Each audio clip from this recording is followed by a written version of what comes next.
键它还带 Hello， 大家好，我小岛来了。今天我们来聊聊户外炉具系列里的燃气瓦斯类的高山罐炉具，以及如何搭配露营的使用。这类高山炉头体积偏小巧迷你，专业轻量化，针对登山徒步设计，无论你是高海拔或者是低温环境，都可以稳定的气化燃烧。只要依照你的需求挑选适当的高山气罐。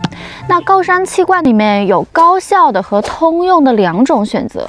区别在于丙烷和一丁烷的混合比例不同，丙烷的沸点在-42°，一丁烷的沸点大约在-11.7度左右，所以每个高山气罐它的混合就会不一样。如果你没有去到过高的海拔，就没有必要用到丙烷含量比较高的气罐。高山炉头有很多人说是登山攻顶炉，小小一颗直接选在气罐上就可以直接点燃使用。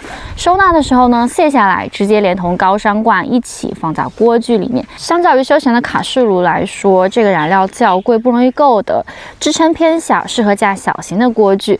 但它结构简单，高燃效，也不容易故障，非常可靠。体积重量也更小了，基本上就1/10吧，适合追求轻量设备的登山玩家，还有机车露营或者是简单料理的小伙伴。那这些专业的品牌和款式呢有很多，之后再找机会做深入介绍吧。那如何露营使用呢？我的使用经验呢是 Soto 的 SOD310风神。 之前有拍过，有兴趣的话呢，可以出门左拐去观看一下。还有我兄弟的大黄蜂，主要用于轻装简便的主食露营或者是 day camping 之类的。当然，也因为它轻巧，不占什么空间，我一般会拿它来当露营时候的副炉，或者是紧急备用炉，预防一些突发的状况嘛。 随着科技、交通发达以及露营的盛行，高山气罐炉具也发现了变化感，不只是局限于这种个人的攻顶单炉头了。早期有抠面的高山罐双口炉，相较于气化油炉款轻薄，是适合这种登山的露营活动。近年还有 Optimus 的双子座啊，那个很漂亮，简单小巧，火力输出也很强。可是支架的间隙太容易受风力的干扰了，而且价格也偏贵。找机会我再来实测看看，研究一下防风的问题。哦，在上次的 ESPO 展会上，我看到了一个紧凑折叠款的设计的双口炉，那个还蛮有意思的。我今天就拿它来实测一下。对，就这么小，一个闪电的造型，就打开来看一下吧。有一个 EVA 收纳包。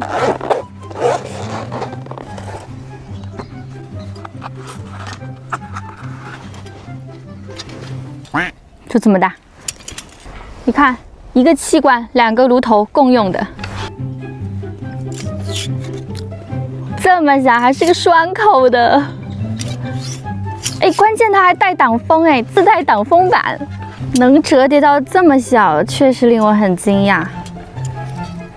它的灵感来源不会是手风琴吧？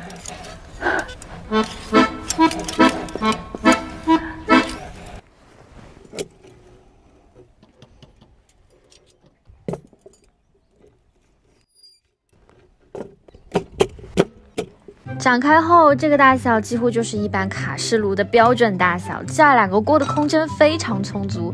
自带的挡风板，炉头就躲在中央下沉的位置，放置过后防风会有一定的能力。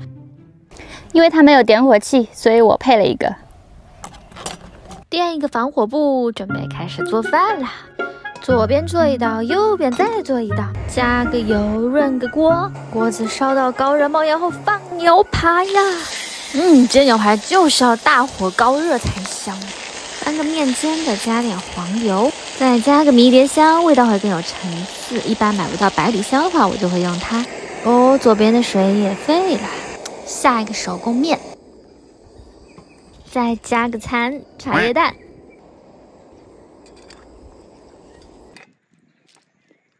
哦，这3包酱可厉害了，可好吃了，可有名了。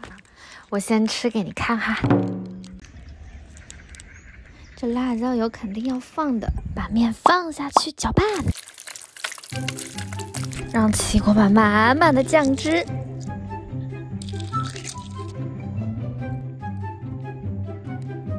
哇哦！